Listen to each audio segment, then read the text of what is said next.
I don't even know how long has this anime been on my neck, because back in early 2020 I was all excited to watch this highly acclaimed anime among so-called elitists, and therefore I started Bakemonogatari, but alas, I watched till episode 12, left it, again due to some appreciation post by some guy, picked it up at late 2020, only this time to rewatch Bakemonogatari and getting caught up to Kizumonogatari, but like before, left Nisamonogatari in the middle. And again during early 2021, inspired by some Facebook discussions, gathered courage to rewatch Nisamonogatari, and with that complete up to Monogatari's second season, before leaving it in the middle of Hana Monogatari. And lastly, in this month, due to some praise I saw on Twitter, I finally, for God's sake, was able to complete till Zoku Oboru Monogatari, the latest installment of this cult hit franchise. So ever since I have started watching anime, this certain series acted as the checkpoint in my journey to reach the next level. And I'm glad to say I'm now in the next level. Yes, that's true. Bruh, what I'm even proud of. Monogatari series has always been a sacred piece of work that most of us has trouble to get into due to reasons that I would be discussing in this video. But that hardship isn't related to it being boring or bland, but rather to how it was presented. And since I wasn't accustomed to the unique presentation by Studio Shaft, I had troubles to continue Monogatari and thus some long breaks before completing it. And this has always been a problem for me when I even watched Bakano and Gintama. But after completing it, I can say Monogatari was something that I have never experienced before, and here's why. First, I would like to provide a very little description of the plot for those of you who want to get into this popular series. So it's the story of the harem of Koimi Araragi, the protagonist of this series. Although in Hana Monogatari he wasn't the lead character but was part of it. In short, that's what it is all about. Araragi's harem. But this short description certainly conceals the genius behind the making of this series, and that's what I'm going to explain briefly in this video. And before I begin this discussion, a warning from RT. Monogatari series, being an anime with harem as its intrinsic nature, would tend to focus on scenes that isn't appropriate for anyone below 18. And also you must refrain yourself from showing it to your parents due to the arising feeling it entails, which also classifies it as a soft hentai. And due to the anime possessing supernatural element, controversial topics such as pedophilia and incest is blurred. And even though most of the series is non-action sequence, but that doesn't free itself from indulging into sexual encounters now and often. So be aware, be safe, and don't watch this at home with others. And with that said, let me continue. So if you have ever played a visual novel, you would feel the same while watching Monogatari, but this time instead of visual novel, the Monogatari series is adapted from the light novel of the same name. And every part of the Monogatari anime corresponds to the volume titles of the light novel. Monogatari is a form of visual storytelling where the experience you gather is from the random shift of the background and the change of the tones to match the words that are being uttered by a character. And also the symbolism shown corresponding to the state of mind of a character helps you conceive it subconsciously, what the author is trying to convey. Another facet of this type of storytelling is also revealing what's running through the character's mind at that very moment. And since Monogatari series tends to restrain itself from over-exaggeration of the thoughts of the character, and thus smartly Studio Shaft put it in the text format in between the change of scenes. And to people's dismay, this aspect might annoy them as it did for me, since I was confused what to do. Should I pause and read every single line that's displayed, or should I just let it go? But at the same time, it also made me anxious and provided me a sense of discomfort, knowing that I can't fully grasp the essence of the story. But maybe that fraction of a second when the text was being displayed is in accordance to the thought process of a human being during a conversation. Apart from the presentation, it's the dialogues which enrich the story and gives a total new edge to what otherwise had been a generic anime. Although the speech pattern is more appropriate and compatible with the native language Japanese, but that doesn't mean you can't grasp it, since there aren't many cultural references as was with Gintama. But here it's the words that you need to pay heed to, since those words determine the functionality of a cleverly written dialogue. The synonymous word that covers every section of a given conversation represents the characteristics and their way they interact with others.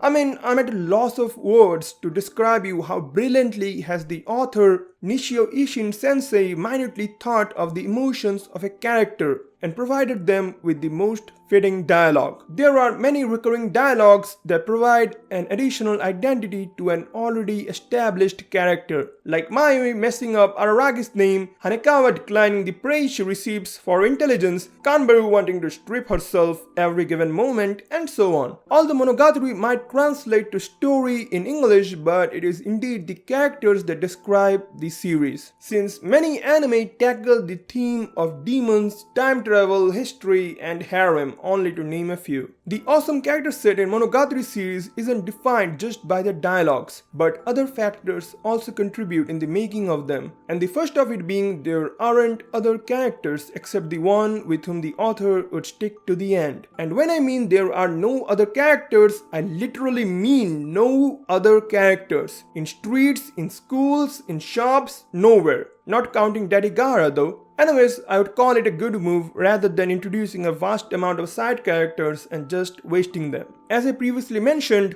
Araragi is the lead character in this series, but that doesn't mean the series focuses on him every time, since many times the other characters' stories would receive the limelight as well, to adjust the overall growth of the story and opening up many possibilities for the author to build the next plot upon it. And that leads us to the world of waifu wars. Anyways, let me make my choice clear. I'm after Yozuru Kaganui, you know why. And you people might bite each other's head off in the debate of who's the best girl, is it Hanekawa or Senjogahara, but I'm out of it, you know. Well, moving on, let me provide a little insight into the story. Unlike any other anime, Monogatari characters have the attitude, which makes them more mature, and most of them at one point had a certain animosity with Araragi, and that's what the story is mostly based on, regarding how Araragi is able to get their attention and be a close confidant to them through his altruistic nature of saving these people from the dark side that haunted them in the form of demons, what they are being referred in here. And since I'm talking about the characters, let me tell you something about the story format as well. It's quite basic because often the episodes would start high and dandy only to cloud itself with mystery with every passing second and finally reaching the point when Araragi has to step in. But that doesn't take away the fact that this aspect has been covered in various different ways so that every possible trope can be inculcated into it. As I already said, Monogatari was in total a different experience, but it still has got something more to put down on the table, apart from witty dialogues, symbolism, and an awesome character drama. And that thing being the visuals, which in itself separates Monogatari from its contemporaries. Whenever you look at Monogatari, you'd find it clean and the textures simple and the items furnished. Even the Monogatari ensures to showcase a massive amount of something that's related to the discussion. And speaking of generating a massive amount of objects, we arrive to the topic of CGI, and Monogatari by no doubt nails it through its entire run, not even compromising once. The aesthetic display of these vividly rich color tones is very pleasing and appealing, which just proves the caliber and the power of Studio Shaft. Well, the ones who are updated with Monogatari might argue the lack of frames and camera movements by Studio Shaft did make the show dull. But what do you expect from a non-action anime? And even if you do believe in this, just watch some of the fights in it, like all three movies of Kizumonogatari. Monogatari has always been known for its unique art style, which comprises the thin outline that encompasses the characters much like that of Kaiji, which blends in perfectly with their presentation, giving you a feel they don't belong to this world, or they are deprived from it, which is somewhat true if you contemplate about it. With all that, here are some extraneous factors that makes Monogatari one of its kind. First, the references of any form of media within it, and parodying a certain anime character or a certain scene to give an extra edge to the context of a given moment. And second is the fact that the VAs of Monogatari girls are also the ones who sung the Monogatari openings. I mean, not all, but most of them. And that's kind of fulfilling to watch and listen to. Speaking of Monogatari openings, every part of Monogatari is intertwined with each other. And although the watch order of Monogatari isn't as complicated as is with the Fate series, but even then there's a bit of brainstorming you need to do to connect the scattered stories through the entirety of Monogatari, which makes a certain little problem reveal itself that arose from the watch order of Monogatari. And that staggering downside of it is the lack of flashbacks from the previous series to help the audience in grasping the story better. And you can tell with its unique presentation, this is also one of those facets that hinders people's desire to complete this series. Monogatari series doesn't hold the traditional numbering of series, but instead it does the nomenclature of these parts based on what that specific part is about. For example, Bakemono in Bakemonogatari stands for monsters, while Nisei in Nisemonogatari is for fake, and Kizu from Kizumonogatari stands for wounds. So you get it. And all of this isn't so apparent for a new watcher, but anyone having interest in Japanese language can easily point out these differences. Monogatari has been that one anime that is unique in many ways, and I'm glad that I experienced such show.